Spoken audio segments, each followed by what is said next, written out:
उसकी गलती सिर्फ़ इतनी थी कि वो एक लड़की थी। ऊपर से वो गरीब थी और उसको जॉब चाहिए थी, बस। तीसरी गलती उसकी कुछ नहीं थी और इस जो एक गलती थी, जो ये उसकी समस्याएँ थी, इसी के निवारण के लिए उसने जो जॉब का कदम उठाया, बस यही उसकी ज़िंदगी का आखिरी कदम बन पड़ा। साथियों नमस्कार, कैसे हैं आप सभी लोग? आशा करूँगा बहुत बढ़िया होंगे। तो आज आप सोच रहे होंगे कि यार आज ये ब्लॉग की शुरुआत कैसे कर रहा है? तो सबसे पहले मैं हर ब्लॉग में जैसे आपको मौसम विभाग की जानकारी देता हूँ, तो आज मौसम ठीक ही था, धूप थी बढ़िया करके। तो आज मैं एक आपके सामने गंभीर मुद्दा प्रस्तुत कर रहा हूँ, जो आपने कहीं न कहीं आपने भी सुना है और जो लगभग ये हमारे उसमें चल रहा है, हमारी दैनिक जीवन में आप ये समझो कि हमारे हर तीसरी खबर में वही है, हर तीसरी खबर में वही है, हर तीसरी खबर में वही जो एक खबर है, वही हर तीसरी खबर में सोशल मीडिया में हर एक स्क्रॉल में वही चीज़ आ रही है। मैं कर रहा हूँ बात अगस्त 2022 की और एक ऐसे परिवार की लड़की, एक गरीब परिवार की लड़की जो जॉब के लिए जाती है और कई अरमान उसके मन में थे, उसके कई सपने थे। उसने भी सोचा कि मैं जॉब करूँगी, अपने बाप का सहारा बनूँगी। उसने सोचा मेरा भाई छोटा है, मैं भाई को पढ़ाऊँगी। उसने सोचा कि मेरी माँ ने नई साड़ी बहुत टाइम से नहीं पहनी है, तो मैं अपनी पहली सैलरी में अपने माँ को एक साड़ी दे दूँगी। उसने सोचा कि एक पहली सैलरी में मैं अपने लिए एक नए जोड़े कपड़े ले लूँगी। उसने तमाम प्रकार की चीज़ें सोची थी, पर अफ़सोस कि उसकी बातें सिर्फ़ उसके मन में ही दब कर रह गईं और वो इस एक बिगड़े हुए, एक बहुत खतरनाक जो हमारा सिस्टम है, वो दब के मर गई। वो दब गई और उसकी आवाज़ हमेशा के लिए गायब हो गई है। मैं बात कर रहा हूँ अंकिता भंडारी हत्याकांड की। जिस प्रकरण को सुन के, जिस प्रकरण को देख के, इधर-उधर सुन के, सोच के, समझ के आदमी की रूह खड़ी हो जाती है। रूह शरीर का त्याग करने को हो जाती है।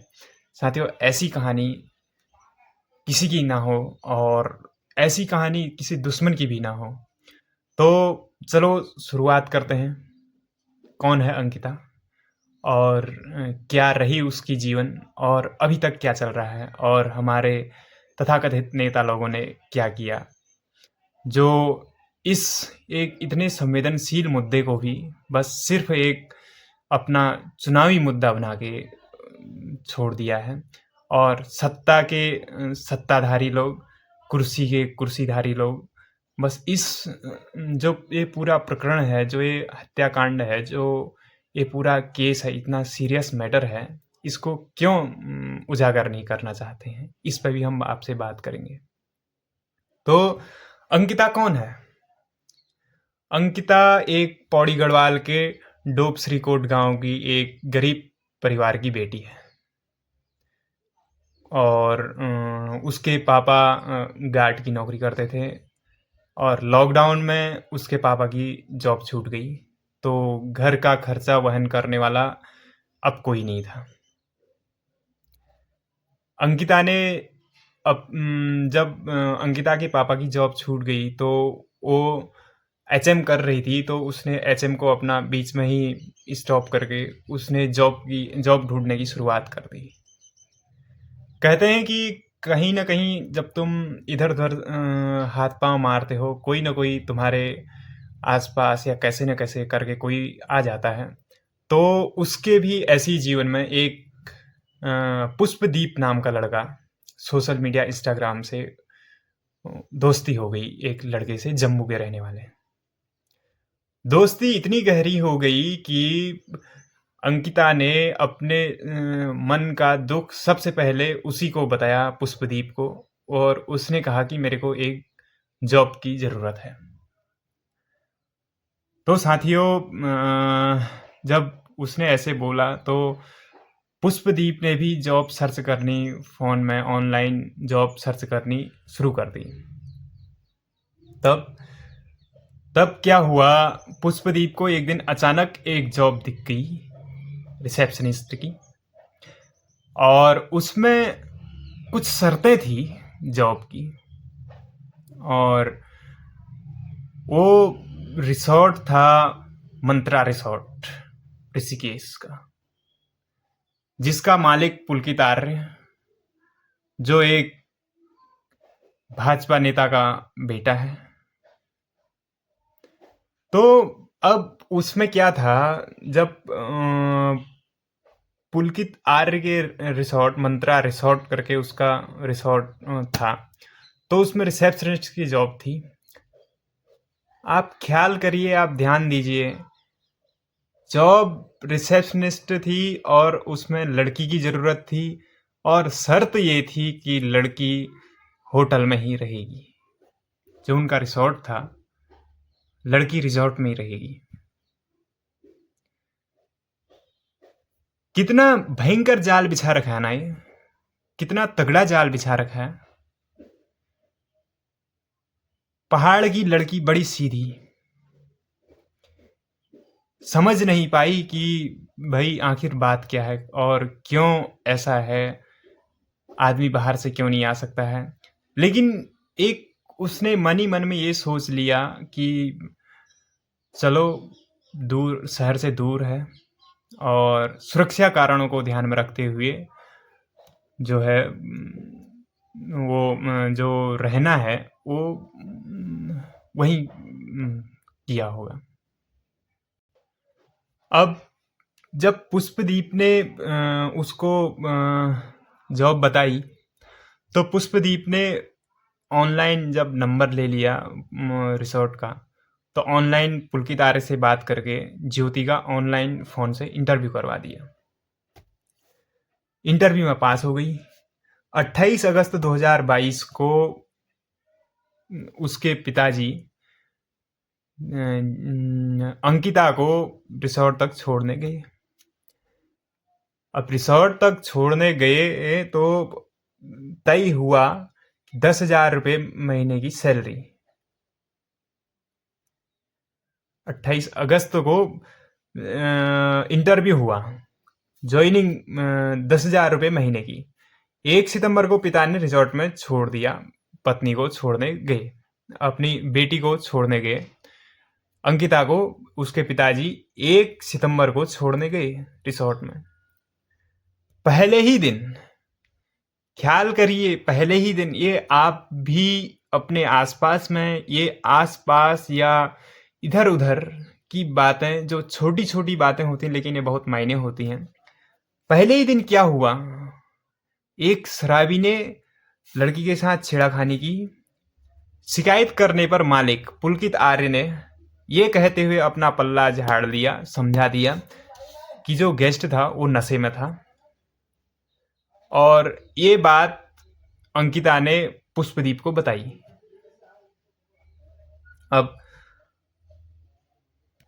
अब क्या हुआ, 2-4 दिन हो गए, 5-7 दिन हो गए, तो 10 सितंबर को पुलकित आर्य, जो उसका मालिक है उस रिसोर्ट का, स्टाफ मेंबर है अंकित, और उस रिसोर्ट का जो मैनेजर है वो है सौरभ भास्कर। ये तीनों ने 10 सितंबर की रात को अंकिता के ही कमरे में जाके अंकिता से छेड़खानी करते हैं और रात में वहीं दारू पीते हैं। ठीक है, यहां से इसने, पुलकित ने अपना रंग दिखाना शुरू कर दिया। जब उसने फोन किया, कॉल किया पुष्पदीप को, अंकिता ने, कि भाई मेरे साथ ऐसा ऐसा हो रहा है, ये सब बताने के लिए, तो पुलकित ने उसका फोन छीन लिया। अब बताइए, एक शराबी है, मालिक है, एक जिम्मेदार एक लड़की हो, लड़की रात में लड़की के रूम में जाके दारू पीना और मालिक होना एक जिम्मेदारी का काम है। लेकिन उस बेवड़े को इसकी कोई फिक्र नहीं थी और उसने अपने एक स्टाफ और मैनेजर के साथ मिलकर उसके साथ छेड़खानी करता है और वहीं वो दारू पार्टी करते हैं। मकसद यहीं पर साफ नजर आता है। मकसद साफ नजर आता है कि उसकी हरकतें कैसी हैं और वो जो अंकिता है उससे क्या चाहता है। लेकिन गरीबी इतनी नंगी होती है दोस्तों, इतनी गरीबी नंगी होती है और मजबूरियां इतनी आदमी को बेताब कर देती हैं कि वो कुछ भी कर गुजरने को तैयार हो जाते हैं, जो अंकिता के साथ हुआ। एक पल के लिए कहें कि अगर एक लड़का होता कहीं ना कहीं कुछ न कुछ हिम्मत करके उठ के रात को छोड़ सकता था, लेकिन एक लड़की का मामला था। ना वो रिजॉर्ट के अंदर सुरक्षित थी, ना रिजॉर्ट के बाहर सुरक्षित थी। बताइए ऐसे में एक लड़की के लिए क्या हो, और अगर ऐसे कि कोई लड़का छेड़खानी करे तो उसके लिए क्या सजा हो। चलो कोई बात नहीं। अब जब अंकिता ने अपने दोस्त पुष्पदीप को फोन करने की कोशिश करी तो पुलकित ने उसका फोन छीन लिया और उसको पूरी तरह से बाहरी दुनिया से कट आउट करने का प्रयास किया। तो एक स्टाफ ने गवाही दी, आयुष इलेक्ट्रिशियन था वहां पर। तो अंकिता ने उसको मैसेज भेजा कि आयुष, सेम मैसेज जो भेजा था मैं वो आपको बताऊंगा। आयुष, ये लोग बड़े गंदे हैं, हवस के पुजारी हैं, मुझे यहाँ काम नहीं करना है, मेरे लिए कोई और जॉब हो तो बताओ। ये मैसेज उसने वहीं के एक स्टाफ इलेक्ट्रिशियन को, आयुष को भेजा अंकिता ने। तो अंकिता ने जॉब छोड़ने का पूरा मन बना लिया। अब 17 सितंबर को पुष्पदीप से बात हुई अंकिता की।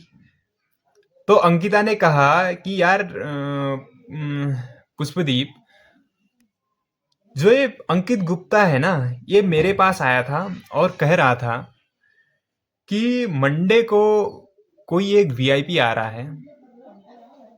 वीआईपी का मैं जिक्र करूंगा आपसे आगे भी, क्योंकि इसके खुलासे हो रहे हैं। अंकिता ने कहा कि एक वीआईपी गेस्ट आ रहा है, मालिक ने कहा है, पुलकित ने कहा है कि एक वीआईपी गेस्ट आ रहा है और उसको तुमको एक्स्ट्रा सर्विस देनी पड़ेगी। और उसने, अंकिता ने यहां पर अमीरों के मुंह पर तमाचा मारा। उसने कहा कि भाई मैं गरीब हूं, मैं अपने सम्मान से सौदा नहीं करती। तुम्हारे 10,000 रुपये के लिए मैं अपने सम्मान के साथ खिलवाड़ करूं, अथवा मैं 10,000 रुपये के लिए बिक जाऊंगी, मैं इतनी कमजोर नहीं हूं। ठीक है, अब 17 दिसंबर का दिन कट गया। 18 दिसंबर संडे को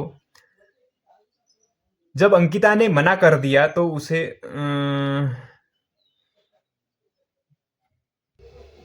जब अंकिता ने एक्स्ट्रा सर्विस के लिए मना कर दिया तो पुलकित और उसके साथियों ने उसको रास्ते से ही हटाने की बात कर दी। अब अब आजकल आप देख रहे हैं एक गौतम नाम सामने आ रहा है, एक उर्मिला सनावर नाम सामने आ रहा है, और एक नाम आ रहा है ये दुष्यंत, एक दुष्यंत नाम आ रहा है। अब मैं तुम्हें बताऊं, गौतम गौतम कौन है, दुष्यंत गौतम कुमार कौन है। ये है हरियाणा राज्यसभा सांसद और जो वीआईपी की जो पहचान की जा रही है, जो उर्मिला सनावर का वीडियो क्लिप है, उसमें साफ साफ सुनाई दे रहा है जो दुष्यंत कुमार, ये दुष्यंत गौतम कुमार, ये ही वो वीआईपी है। ये मैं नहीं कह रहा हूं, ये उर्मिला सनावर,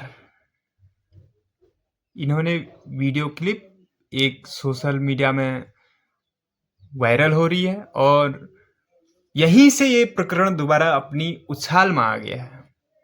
इससे पहले कहीं ये दब गया था ये मामला। ये समझ लो कि हर कोई ये सोच रहा था कि बेटी को न्याय मिलना बड़ा मुश्किल है, लेकिन देर सबेर से सही, लेकिन एक बड़ा मोड़ आ गया, ट्विस्ट आ गया।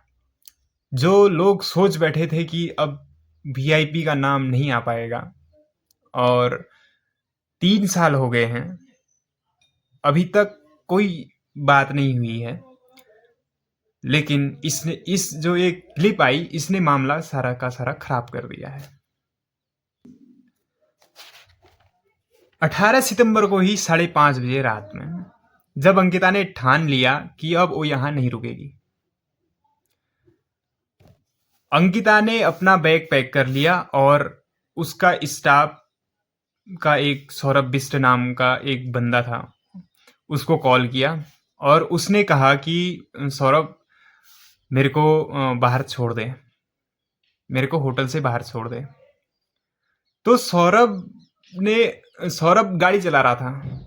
सौरभ का दोस्त करण ने कॉल रिसीव किया और अंकिता की जो रोती हुई आवाज थी, उससे वो समझ गया कि मामला गंभीर है। तो वहां से बाहर था।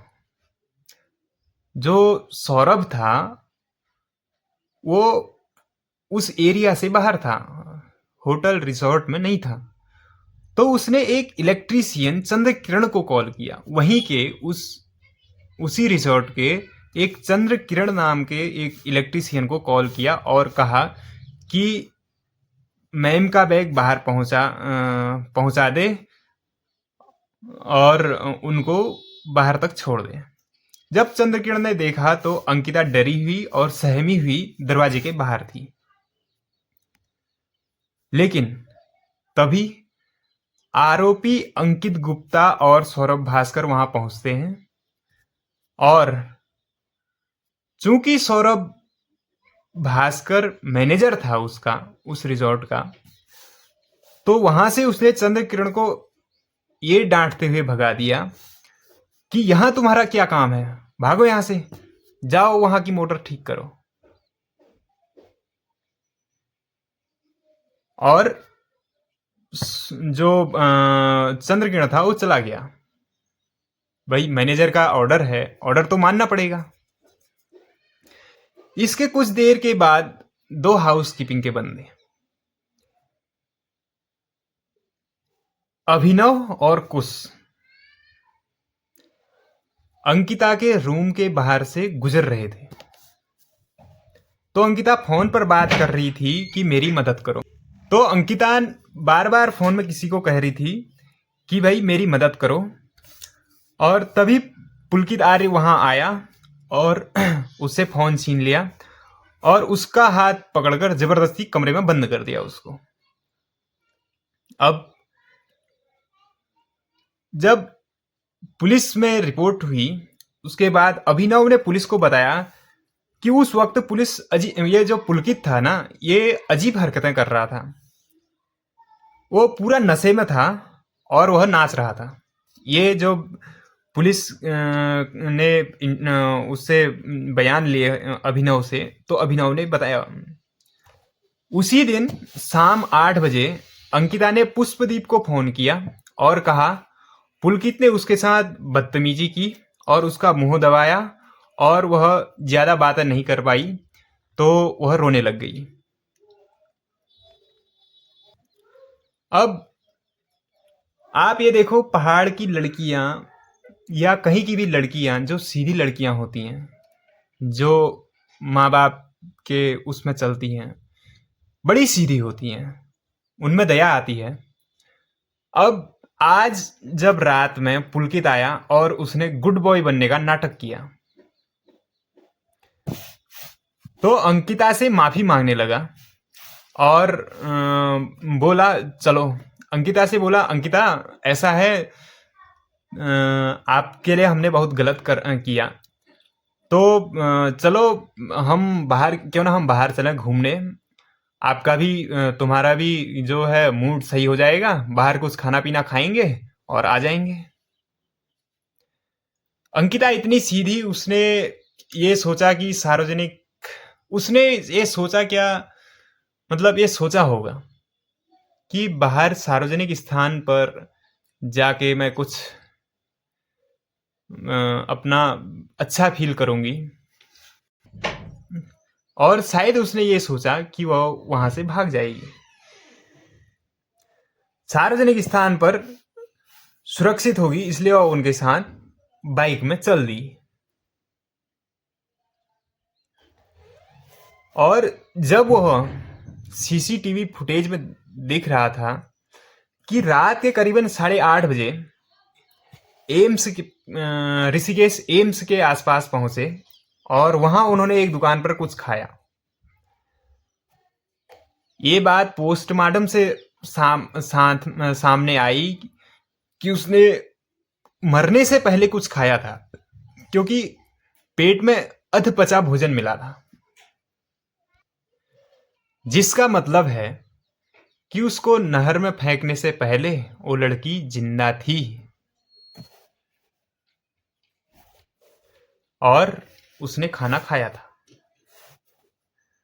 वहां से लौटते वक्त करीब 9 बज गए, और जब लौट रहे थे ऋषिकेश एम्स के आसपास से, जब वो वापस रिजॉर्ट के लिए आ रहे थे, तो चिला बैराज चेक पोस्ट को पार करते हुए वे चिला नहर के किनारे एक सुनसान जगह पर बाइक रोक देते हैं।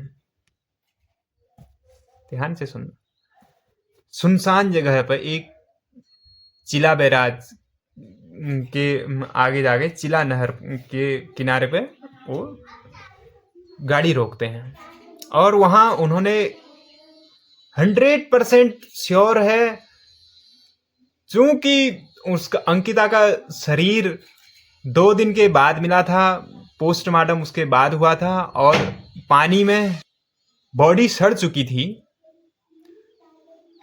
बहुत कुछ गल गया था उसके शरीर का। 100% दावे के साथ कह सकते हैं, मैं ही नहीं सारे लोग कह सकते हैं, ऐसे लोग। और फिर विश्वास कैसे हो कि इन्होंने दरिंदगी नहीं की होगी उसके साथ, उसके साथ दरिंदगी की होगी, उसका किया होगा, बहुत बुरा हाल किया होगा, और उसको मार पीट के अधमरी, उन्होंने यही सोचा होगा कि लड़की मर गई है और उसको फेंकाए हो। चूंकि लड़की मरी नहीं थी, 19 साल की एक लड़की सुनसान एरिया में ठंडे पानी में मरने के लिए छोड़ दिया। बताइए, हद कर दी दरिंदगी की पुलकित आर्य और उसके दोस्तों ने। वो रात में चिल्लाई होगी, वो जब उसको होश आया होगा रात में, होश तो क्या आता, लेकिन वो चिल्लाई जरूर होगी कि मेरे को बचाओ करके। वो अपने प्राणों की भीख मांग रही होगी तब, और उसको क्या मालूम कि यहाँ आसपास में अब मेरी मदद करने कोई नहीं आएगा करके। लेकिन वो तीनों वहां से वापस रिजॉर्ट में आए और उन्होंने बकायदा पार्टी की, वहीं अंकिता के कमरे में बैठ के, और खूब दारू सारू पी के वहीं जूठे बर्तन फेंक के चले गए। जो अंकित गुप्ता मैं आपको बता रहा हूं, ऐसा होता नहीं था इससे पहले। वहां पर एक मनवीर नाम का सैफ है, सैफ था तब, तो उसने चिकन मटन बनाया था, तो अंकित गुप्ता ने मनवीर को बोला किचन में जाके कि अंकिता के लिए खाना दे दो। देखो कितनी चतुराई उन्होंने एकदम ऐसे कर रखी है, कुछ स्ट्रक्चर ऐसे बना रखा है कि किसी को कुछ पता नहीं चले। तो अंकित गुप्ता क्या कह रहा है कि अंकिता के लिए खाना दे दो। जनरली ऐसा होता नहीं है, कोई स्टाफ का खाना लेना ऐसा आता नहीं है, क्योंकि जो खाना सर्व करने वाले हैं वो अलग है। ये जब पूछताछ हुई तो ये मनवीर ने पुलिस को बताया।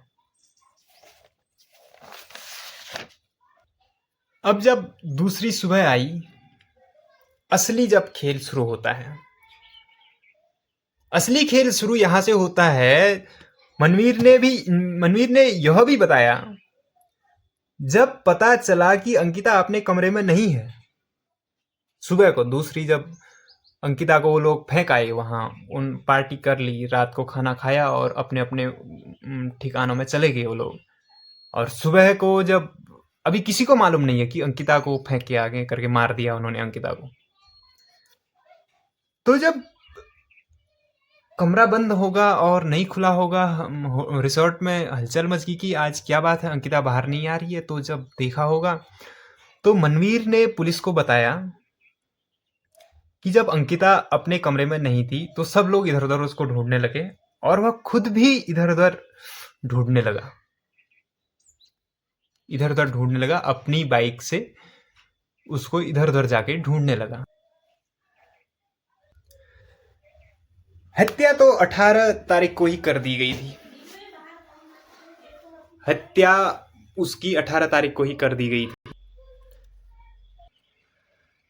और असली खेल तब शुरू हुआ 19 तारीख की सुबह को, जब अंकिता के पिता को यह बताया गया कि उनकी बेटी रिसोर्ट से लापता है।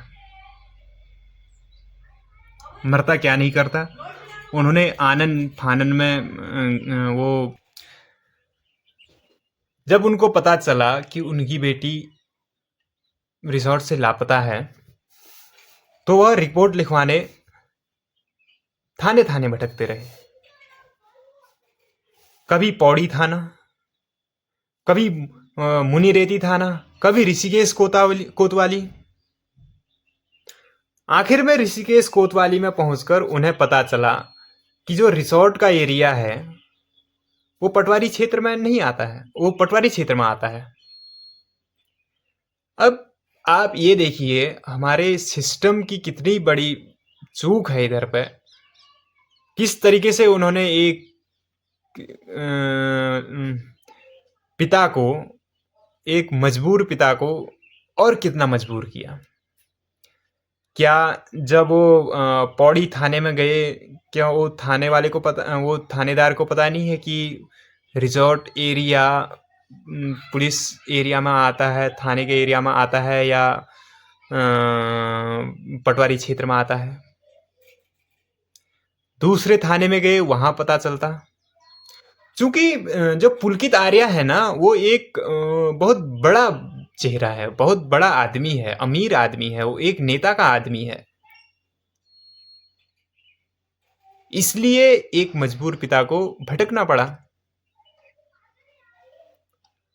नहीं, अगर आप एक बात बताइए, अगर पुलिस वाले ऐसा बता देते कि तो पुलिस वालों की जॉब खतरे में नहीं आ जाती। तो पुलिस वाले अपनी जॉब बचाने के चक्कर में एक महिला की, एक बेटी की, एक बहन की हत्या में शामिल हो गए। उन्होंने मजबूरी का भरपूर फायदा उठा रखा है। आप समझो इस बात को, आप इस बात से नकार नहीं सकते हैं। जितना पुलकित आर्या इस केस का गुनाहगार है, पौड़ी थाना क्षेत्र और मुनिरेती थाना क्षेत्र और ऋषिकेश कोतवाली थाने वाले भी उतने ही अपराध में संलिप्त हैं। जब उसको अंकिता के पिता को पता चला कि भाई ये एरिया तो उसके एरिया पटवारी क्षेत्र में है, तो 20 सितंबर को कणखाल पटवारी क्षेत्र के पटवारी से मिले। 20 सितंबर को 18 सितंबर की रात कांड हुआ था। 19 सितंबर पूरा दिन वो इधर उधर भटके, पूरा दिन 24 घंटे, 24 घंटे शायद 30 घंटे हो गए होंगे, क्योंकि पटवारी अपने सरकारी टाइम पर आएगा। सरकारी टाइम पर आएगा कहने का मतलब है 10 बजे पटवारी का ऑफिस खुला होगा। आप ये बात समझिए, गौर कीजिएगा। एक लाचार पिता, एक मजबूर पिता, उसको और कितना मजबूर किया गया। जब 20 सितंबर को कंडवाल पटवारी क्षेत्र के पटवारी से अंकिता के पिताजी मिले तो पता चला कि पटवारी जो प्रताप है वो खुद अंकित की गोद में बैठा है। अब बताइए, अब इससे ज्यादा अनहोनी क्या हो सकती है? एक बाप के लिए एक मजबूरी क्या हो सकती है? जो वहां का पटवारी प्रताप था वो खुद मामले से जुड़ा था। पुलकित ने पहले ही जाके पुलकित ने अंकिता के पिताजी से पहले ही जाकर वहां उसकी गुमशुदगी की रिपोर्ट खुद ही लिखवा दी और उसमें लिखा गया था कि अंकिता निजी संबंधों से तनाव में थी और अपने आप ही कहीं चले गई। ये जो अंकित ने वहाँ पटवारी क्षेत्र में पटवारी के पास जो गुमशुदगी की रिपोर्ट लिखाई थी, उस गुमशुदगी में रिपोर्ट में लिखा था कि अंकिता वो निजी कारणों से तनावग्रस्त थी और अचानक रिजॉर्ट छोड़ के चले गई। अंकिता के पिता को जब पता चला कि पटवारी वैभव प्रताप छुट्टी में है, जब वहां गए वो बात की होगी तो वहां पता चला कि जो वैभव प्रताप है वो तो छुट्टी में चला गया और अभी जो वहां का चार्ज है वो विवेक कुमार के पास है, पटवारी विवेक कुमार के पास है। अंकिता के पिता विवेक कुमार के ऑफिस में पहुंचे तो उनका पता चला कि पहले से ही पुलकित आर्य और उसकी पत्नी और उसके पिता विनोद आर्य, जो कि बीजेपी सरकार के ओबीसी मोर्चा के राष्ट्रीय कार्यकारिणी के सदस्य हैं थे उस समय और यूपी भाजपा ओबीसी मोर्चा के सह प्रभारी भी थे। अब बताइए, इतने बड़े आदमी के लड़के को क्या पुलिस पकड़ सकती है? पुलिस की मजाल है इतने बड़े आदमी पे हाथ लगाना। इसके अलावा वहां पर सौरभ और अंकित भी पहले से मौजूद थे, जिन्होंने वहां का जो वकील था, जो पटवारी था, उससे पहले ही सेटिंग कर रखी है। जब अंकिता के पिता रिपोर्ट लिखाने को गए वहां तो जो ये विवेक कुमार था पटवारी, इसने मना कर दिया, रिपोर्ट लिखने को मना कर दिया, जिसको लेके पुलकित से अंकिता के पिताजी की झड़प हो गई। देखो उसके हौसले कितने बुलंद हैं। उसके हौसले इतने बुलंद हैं कि उसने अंकिता के पिता से हाथापाई कर ली। नहीं, एक आम आदमी ऐसे कर सकता है? जब वो सत्ता के नशे में है तभी तो उसकी इतनी हिम्मत है। मजाल है कि आज कोई सामान्य लड़का या कोई आम आदमी किसी लड़की को नजर उठा के देख दे। चूंकि वो किसी नेता का आदमी है, सत्ताधारी पार्टी है, उसका आदमी है, तो उसके लिए कोई मायने नहीं रखता है कि वो किसी की बेटी है, किसी की बहन है। तो उसकी इतनी हिम्मत थी कि उसने वहां ज्योति, जो हमारी अंकिता बहन है, उसके पिताजी से झगड़ा कर लिया और हाथापाई तक उतराए। जिसके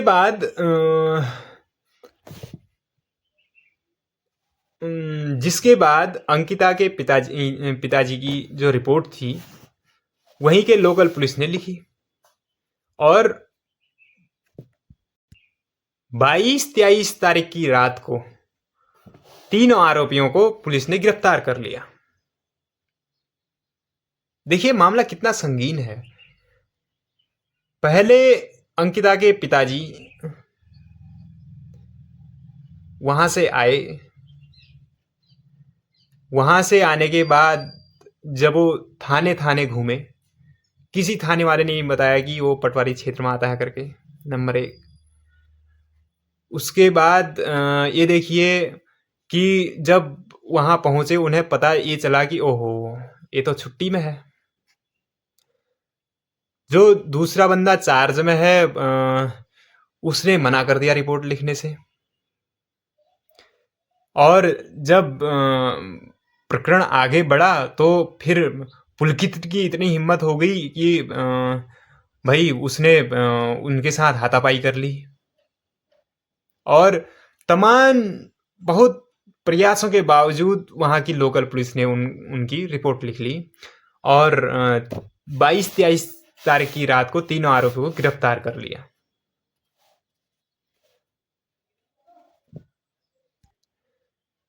अंकिता के पिताजी 3 दिन तक घूमते रहे, 3 दिन तक भटकते रहे। अगर टाइम से जब वो थाना क्षेत्र में पहले जब थाना क्षेत्र में गए, थाने में गए, वहीं अगर उनकी रिपोर्ट लिख ली जाती तो बहुत सारे सबूत मिल जाते।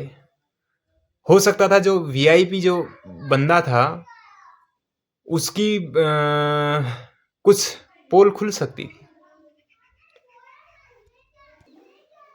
कुछ और सबूत मिल सकते थे। जब 22-23 को जब उनको गिरफ्तार कर लिया गया तो इसी दौरान अंकिता को ढूंढने का प्लान बनाया गया। प्लान बना कि अंकिता को ढूंढते हैं, मालूम होगा ये बात पक्की है कि जहां इतना बड़ा आदमी है उसका कम से कम जब पुलकित की सेटिंग उससे हो गई थी पटवारी से तो ये समझ लो कि पटवारी को 100% मालूम है कि अंकिता कहाँ है और कहाँ फेंकी गई। चलो अंकिता को ढूंढने का एक सब कुछ किया गया अंकिता ढूंढने का। 24 सितंबर को अंकिता मिल गई। अंकिता की बॉडी मिली चिला बैराज में फंसी हुई। एक बात यहां पर और बताऊंगा मैं, 24 सितंबर को अंकिता की बॉडी मिली लेकिन उससे एक दिन पहले मतलब 23 सितंबर को उस विधानसभा क्षेत्र की सांसद हैं, विधायक हैं रेणु बिष्ट। रेणु बिष्ट ने उसी दिन जाके रात को एक एसडीएम प्रमोद कुमार के साथ उस रिजॉर्ट में बुलडोजर चलवा दिया। आपको हैरानी होगी, बुलडोजर जब चला आपको हैरानी होगी जब मैं आगे बताऊंगा कि बुलडोजर कैसे चला। लेकिन जब बुलडोजर चला तो उसका कथन ये था कि मैं पाप की कमाई को नहीं पनपने दूंगी इस अपने क्षेत्र में। लेकिन जब मामला फैल गया, जब इधर उधर बातें चल गई कि रेणु बिष्ट ने कि रिजॉर्ट को तोड़वा दिया है, तो लोगों ने तालियां बजाई कि वाह क्या बात है, नेता हो तो ऐसे हो। लेकिन अपनी कुर्सी की पेटी बांध लीजिएगा। जब रिजॉर्ट तोड़ा गया तो कौन सा तो पूरा रिजॉर्ट, आप क्या सोच रहे हैं कि पूरा रिजॉर्ट ऊपर से नीचे कर दिया? नहीं, तोड़ा गया अंकिता का कमरा, तोड़ा गया अंकिता के कमरे की खिड़की दरवाजे, इससे ज्यादा कुछ तोड़ा नहीं गया। बाहर की बाउंड्री तोड़ी गई। रेणु बिष्ट को किसी ने रोका नहीं। वो एक विधायक हैं और उनको इतना पता नहीं है कि अगर कहीं पर क्राइम सीन हो जाता है, अगर किसी एरिया में क्राइम सीन हो जाता है, तो वो पूरी तरह पुलिस की गिरफ्त में आ जाता है और उसको सील कर दिया जाता है, जिससे कि सबूत जुटा सकते हैं। जब मैं ये बातें कह रहा हूं ना, मैं आपको ये सारी कहानी बता रहा हूं, मेरे रोंगटे खड़े हो जा रहे हैं और एक मन में अजीब सी उथल पुथल मच जा रही है। रिजॉर्ट एक बड़ी उससे तोड़ा गया, बड़ी कलाकारी से तोड़ा गया रिजॉर्ट। रिजॉर्ट में तोड़ा गया खिड़की, रिजॉर्ट में तोड़ा गया अंकिता के कमरे की खिड़की, अंकिता के कमरे का दरवाजा, जहां हो सकता था उसके वीआईपी गेस्ट की लिस्ट थी।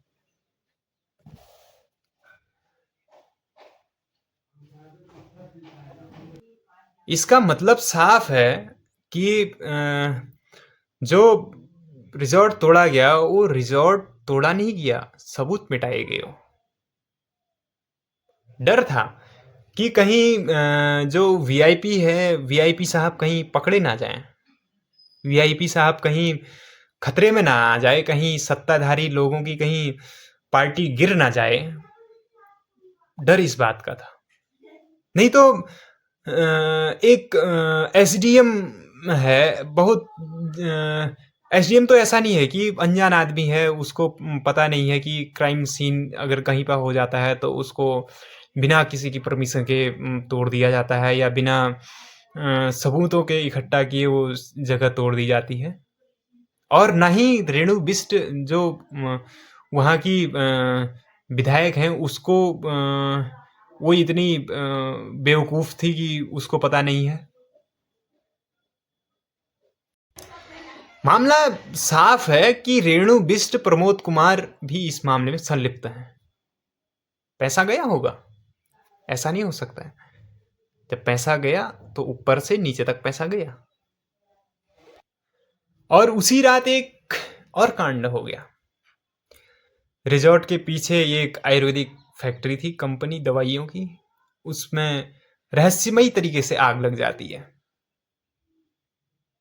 अब आप सोच रहे होंगे कि कैसे।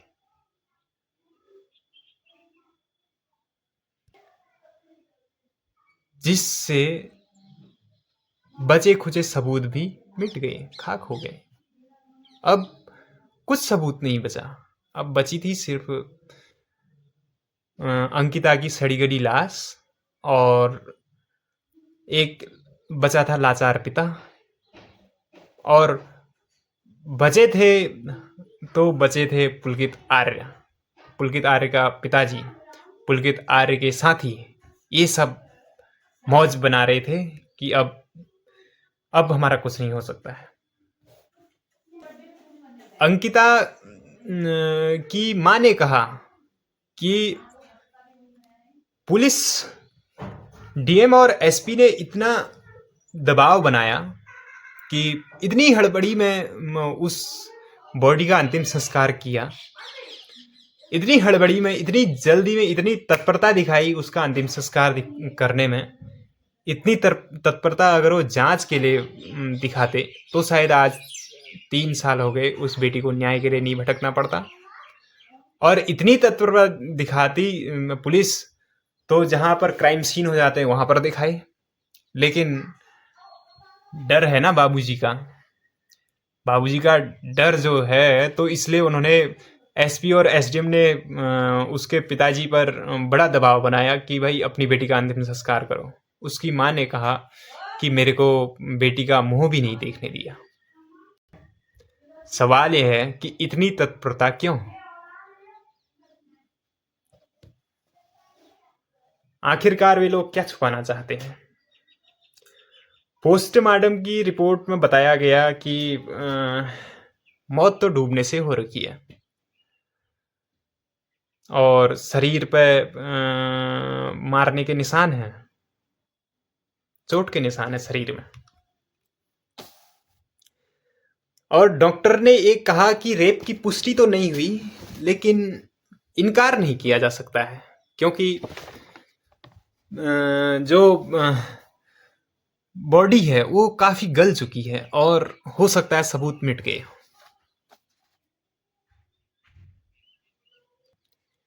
ये हुआ एक बेटी के साथ, ये हुआ एक गरीब लड़की के साथ। उसको ये दंड मिला गरीब होने का, और उसको ये दंड मिला एक लाचार होने का, उसको ये दंड मिला एक जॉब करने का। उसका कसूर कुछ नहीं था, बस एक कसूर था कि वो गरीब की लड़की थी, वो गरीब थी, इससे ज्यादा कसूर कुछ नहीं था उसका। अब मामला क्यों गरमाया? अगर आज की बात करें तो सुरेश राठौर की जो वीडियो क्लिप वायरल हो रही है, उसने वो जो बुलडोजर चला ना, उसमें रेणु बिष्ट ने जो बुलडोजर चलवाया था, तो इतनी तत्परता का उसने जवाब दे दिया। राठौर कह रहे हैं कि दुष्यंत ही वह वीआईपी है।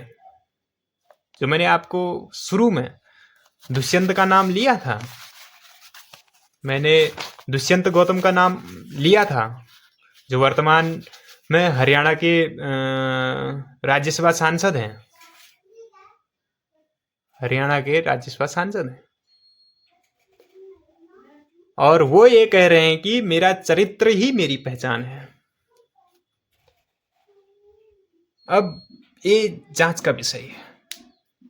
अब दुष्यंत कुमार ने इसकी उससे मना कर दिया कि वो नहीं है, और मानहानि का दावा करने की बात कही। अब बात यह है कि भाई जो जांच है वो जांच करेगा कौन?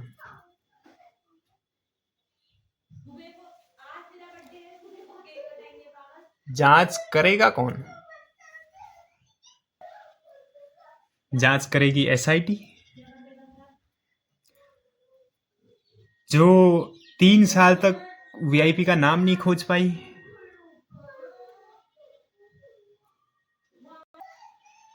क्या एसआईटी सत्ताधारी पार्टी के महाअध्यक्ष के खिलाफ जा पाएगी? ये बताइए।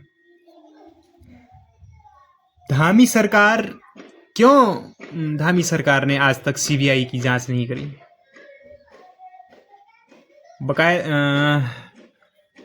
और यहाँ तक कि लोगों ने मांग भी की थी इसकी, कि हम इसकी सीबीआई जांच करवाना चाहते हैं।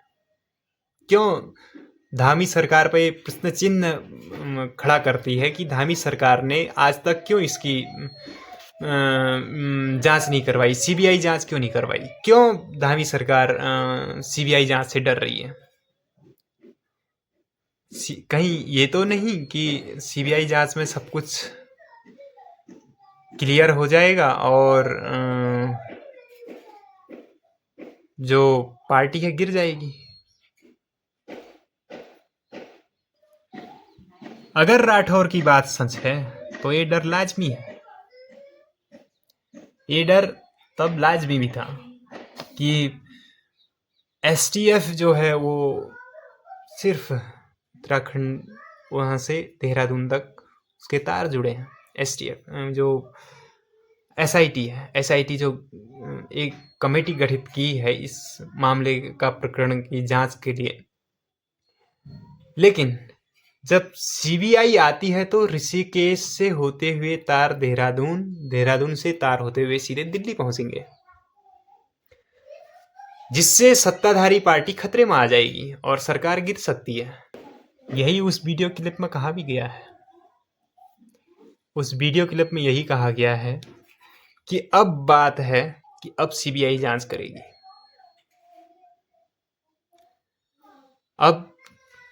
अब आई 30 मई 2025, जब केस फाइल हो गया, इधर उधर बातें हो गई। जज रीना नेगी ने 30 मई 2025 को आरोपियों को उम्र कैद की सजा सुना दी।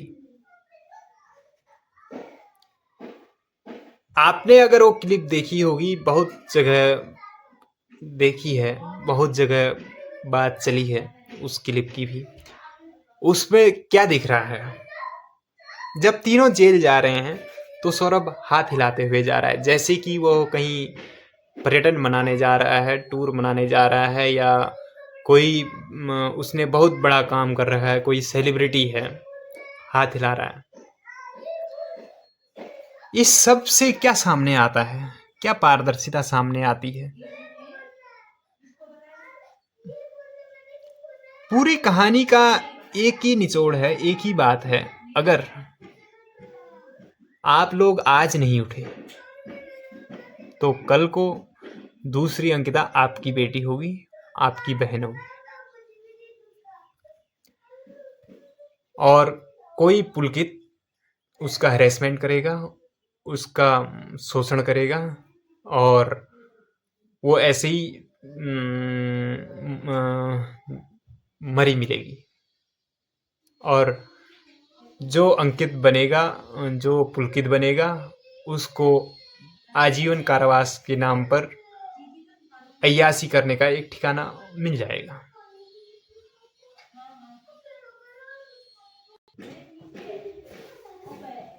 उर्मिला सनावर ने एक और वीडियो में कहा कि ये सब जब प्रकरण हो गया, अभी 2-4 दिन की बात है, उर्मिला सनावर का एक क्लिप और आया। उसने कहा कि वो पुलिस उसको जहां बुलाएगी वहां जाएगी अपना बयान देने। तो